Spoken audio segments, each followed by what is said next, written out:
Hola a todos, bienvenidos a este video. Mi nombre es Sofía de Trehuetán Vidal, soy estudiante del sexto semestre de la licenciatura en Física en la División de Ciencias e Ingenierías de la Universidad de Guanajuato y al día de hoy traigo esta exposición de título Órbitas planetarias en gravedad entrópica como proyecto final de la materia de tópicos selectos de astronomía impartida por el doctor Octavio Obregón. Para elaborar esta exposición yo me dirigí con el doctor Miguel Sabido. Se encuentra en el cuerpo académico de Gravitación y Física Matemática del Departamento de Física de la Universidad de Guanajuato y muy amablemente me proporcionó esta publicación original que es de su autoría y junto con una de sus estudiantes, Gema Pérez Cuellar, me parece que forma parte de su tesis o es el cuerpo de su tesis. Entonces, pues sin más preámbulos, vamos a comenzar. Aquí en este índice traigo un poco de la estructura de cómo va a estar esta exposición. Voy a comenzar con una introducción, después entramos de lleno al desarrollo, que se va a dividir en tres partes. La primera va a ser la derivación de la relación modificada entropía-área a partir de la ecuación supersimétrica de Wheeler-DeWitt de la métrica de Schwarzschild. Después vamos a revisar la derivación de la gravedad newtoniana modificada a partir de la entropía de Hawking-Bekenstein. Y por último, la resolución del problema de Kepler para Mercurio. Ahí dice para Mercurio, al final resultó que el doctor y Gema también realizaron el mismo procedimiento para Saturno, pero bueno. Y vamos a revisar el cálculo de la variación del perihelio. Por último, unas breves conclusiones. Bueno, como introducción, nosotros sabemos que uno de los más grandes logros de la física teórica ha sido el desarrollo de la relatividad general. Y con la detección de las ondas gravitacionales por el Observatorio de Ondas Gravitatorias por Interferometría Láser, el LIGO, que se ve aquí en esta imagen, y con la obtención de la imagen del agujero negro M87 por el telescopio de horizonte de eventos, las predicciones de la relatividad general han sido verificadas. Ahora, cuando nosotros combinamos la relatividad general con el modelo estándar de partículas para estudiar el universo, surgen dos fenómenos cuya explicación todavía no ha sido encontrada. Estos dos fenómenos, como ustedes bien sabrán, son la materia oscura y la energía oscura. La materia oscura a grandes rasgos es materia que no puede ser detectada por observación de radiación electromagnética. ¿Por qué? Porque se compone de partículas que no absorben, ni irradian, ni reflejan, ni emiten luz, pero su existencia se puede inferir a partir de efectos gravitacionales que tienen sobre la materia que nosotros sí podemos ver. Ahora, el problema de la energía oscura, pues bueno, la energía oscura es la manera más frecuente de intentar explicar las observaciones recientes que nos muestran que el universo está en expansión acelerada. Ahora, estos dos problemas, la materia oscura y la energía oscura, la forma más convencional de intentar explicarlos asume que la relatividad general es correcta y modifica el tensor de energía-momento introduciendo otras fuentes de materia y energía, las cuales, por decir un ejemplo, pueden ser la constante cosmológica de Einstein o las partículas masivas débilmente interactuantes, pero las observaciones recientes no descartan la posibilidad de poder explicar los mismos problemas con materia estándar, o sea, nada de materia oscura, pero mediante una teoría distinta de la gravedad, o sea, una nueva teoría. Y esta posibilidad puede ser viable porque pues después de un siglo de trabajo, el cuantizar la relatividad general aún no nos ha llevado hacia una teoría completa cuántica gravitacional. Ahora, una gran cantidad de teorías asumen que la gravedad es una interacción fundamental, pero en la última década ha surgido el interés en la consideración de la gravedad no como una interacción fundamental, sino como un fenómeno emergente, a causa de una propuesta, y esta propuesta es que la gravedad newtoniana es una fuerza entrópica. Para esta propuesta se deriva la ecuación de fuerza a partir de la entropía de Hawking-Bekenstein y entonces así nosotros podemos introducir modificaciones a la ecuación de fuerza usando nuevas relaciones área-entropía. El origen entrópico o emergente de la gravedad puede ser una manera para atacar los problemas de la materia oscura y de la energía oscura y encontrar al fin una explicación, o podría ser. En este trabajo utilizamos la relación modificada área-entropía, que incluye su término de área, como usualmente, pero también tiene contribuciones volumétricas y longitudinales que se pueden obtener de la generalización supersimétrica de la ecuación de Wheeler-DeWitt para agujeros negros. Esta nueva entropía se utilizó para estudiar las curvas anómalas de rotación galáctica, descartando estos términos lineales y logarítmicos del área porque su contribución a escala cosmológica es despreciable, y se concluyó que la contribución volumétrica a la entropía podría dar cuenta de las curvas anómalas de rotación galáctica. De hecho, puede dar cuenta de las curvas anómalas de rotación galáctica.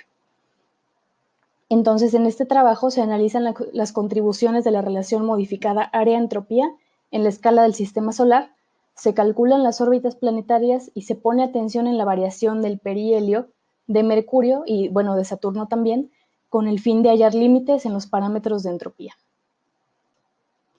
Entonces, vamos a iniciar. Ya mencionaba que partimos de la derivación de la relación modificada entropía-área. Entonces, esta relación de la cual estamos partiendo se puede obtener de la ecuación supersimétrica de Wheeler-DeWitt en la métrica de Schwarzschild. Brevemente voy a intentar explicarlo. Hay muchos cálculos que por cuestión de tiempo no voy a abarcar, pero pues voy a intentar explicarlo de la mejor manera.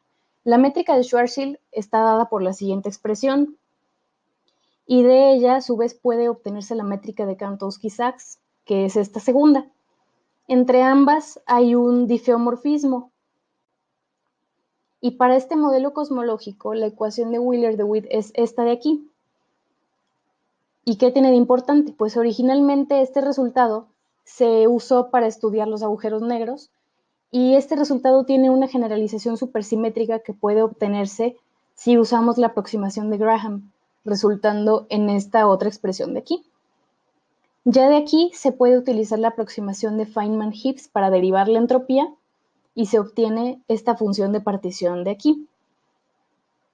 Entonces, al obtener nosotros esta función de partición, podemos derivar, o bueno, calcular directamente la entropía. Sale de esta manera, y esta entropía se puede reescribir en términos de la entropía de Hawking-Bekenstein, y de esta manera nosotros obtenemos finalmente esta expresión, que si nosotros nos damos cuenta, tiene un término a la 3 medios, un término a la 1 medio, y un término logarítmico, que aquí incluye un logaritmo, donde la letra A mayúscula es el área del horizonte. Entonces, bueno, de aquí es de donde sale esta entropía de la cual vamos a partir. Partimos de esta para pasar a nuestro siguiente subtema, que sería la derivación de la gravedad modificada newtoniana. Nada más que tenemos que fijarnos en una cosa.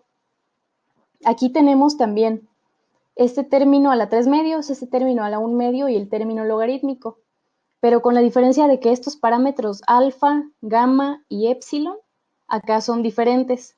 Acá tenemos menos 1 medio, gamma en función de épsilon y bueno, épsilon, no cambia. Aquí pues lo único que pasa es que si nosotros queremos considerar la generalización supersimétrica, entonces bueno, estos componentes alfa, gamma y épsilon los usamos como tuvimos aquí. O sea, en caso de que lo quisiéramos hacer así, pero pues vamos a partir de estos.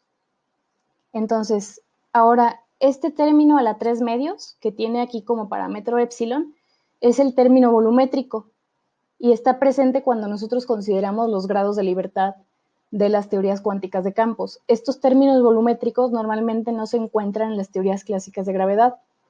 Ahora tenemos un término longitudinal, que es este que tiene el parámetro gamma y el exponencial 1 medio. Este describe un sistema cuya entropía es proporcional a la longitud del mismo. Y esta corrección logarítmica de aquí se ha obtenido en distintas aproximaciones de agujeros negros cuánticos.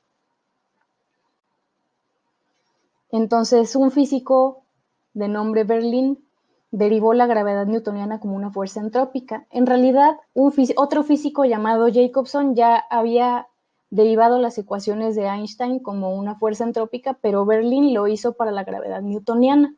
De esta manera, él obtuvo explícitamente la fuerza gravitacional a partir de esta relación fundamental área-entropía, y esto motivó a la comunidad científica a intentar introducir modificaciones a la gravedad de Newton.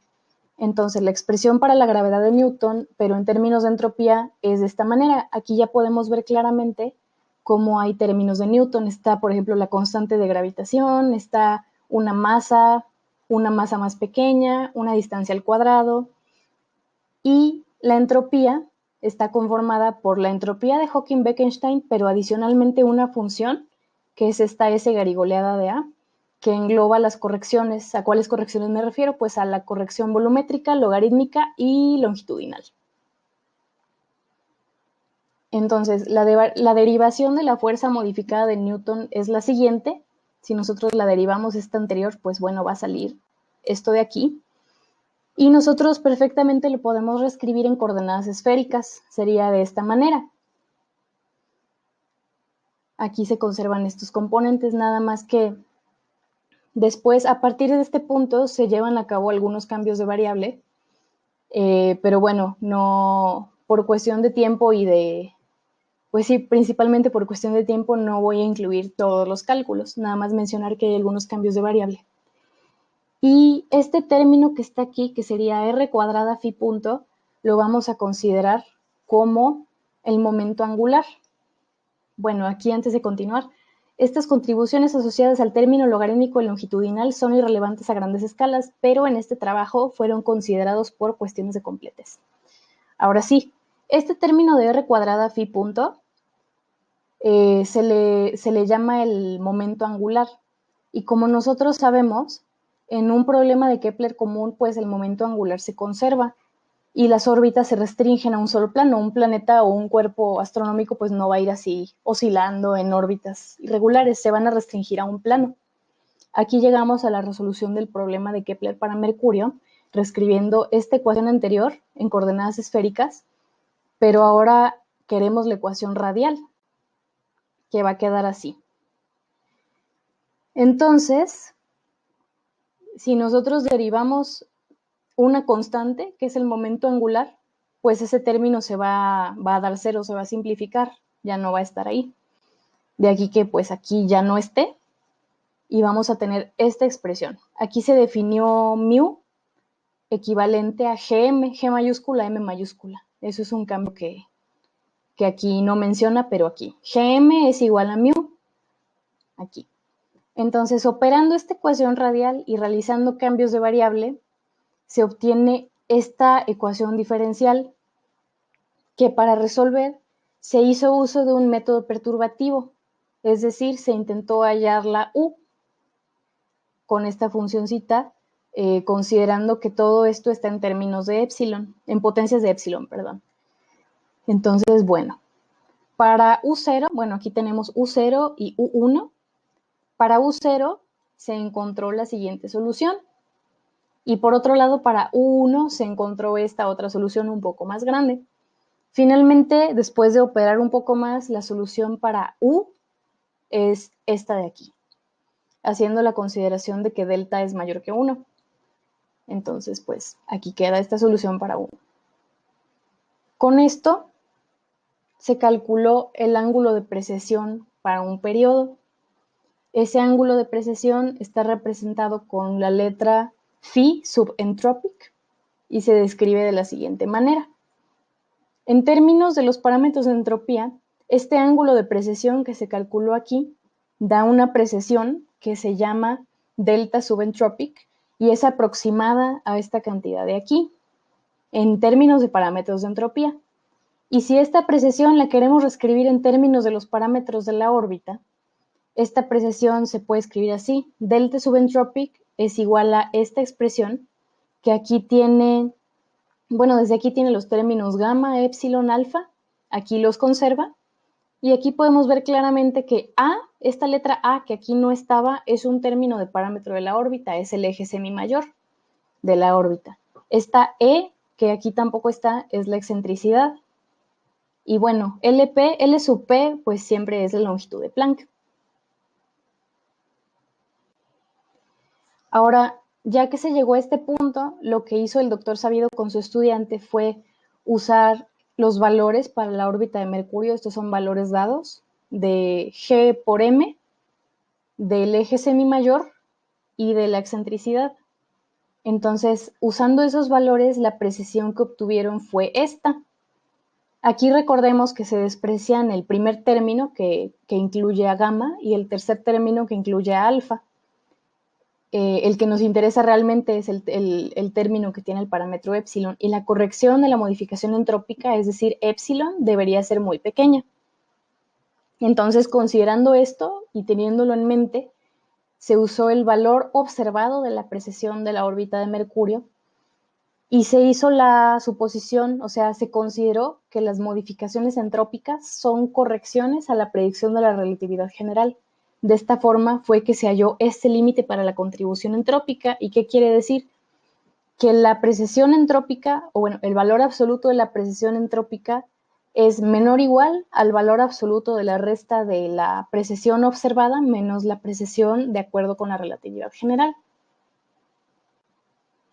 En la siguiente tabla, entonces, se muestran los valores predichos para el valor del parámetro epsilon de acuerdo con el desarrollo de este trabajo para Mercurio y para Saturno, para los límites del sistema solar y para la predicción de curvas galácticas. Aquí podemos observar que el valor de epsilon derivado de las curvas de rotación de las galaxias es un orden de magnitud mayor que el límite superior que derivamos de las restricciones planetarias. O sea, hay una discrepancia aquí. Entonces, en resumen, pues aquí se estudiaron los efectos de las modificaciones gravitacionales, introducidas por la nueva relación área-entropía en el sistema solar. Se calcularon los efectos en el movimiento planetario y se derivó la expresión para las variaciones en el perihelio. Los efectos asociados a los términos longitudinales y logarítmicos son irrelevantes en la escala del sistema solar y se despreciaron. Entonces, por lo tanto, se dice que también sus efectos de estos términos son despreciables. El único término relevante pues sería el término volumétrico que tiene el parámetro epsilon. Entonces, ¿a qué llegamos con todo esto? Ahí. Conclusiones. Como conclusiones, ¿qué vamos a decir? De la variación en el perihelio de Mercurio, se encuentra que el límite superior para el parámetro epsilon es esta cantidad, y es un orden de magnitud más pequeño que el valor que se derivó para las curvas de rotación de las galaxias. Es decir, hay una discrepancia ahí.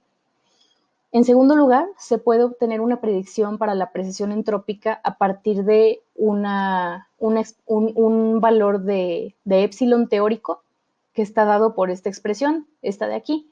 Y si esto se hace, se va a obtener un valor con una discrepancia de un orden de magnitud también con el valor de la precesión que se obtuvo con este trabajo realizado. O sea, teóricamente y el trabajo realizado también se va a tener una discrepancia de un orden de magnitud.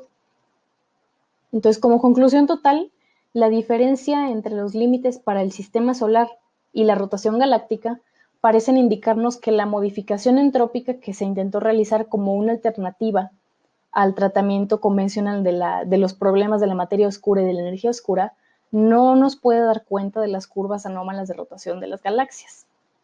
Pero sí podemos decir que el combinar nosotros los datos del sistema solar y los de las curvas de rotación de las galaxias sí nos puede servir para descartar modificaciones no convencionales a la gravedad de Newton.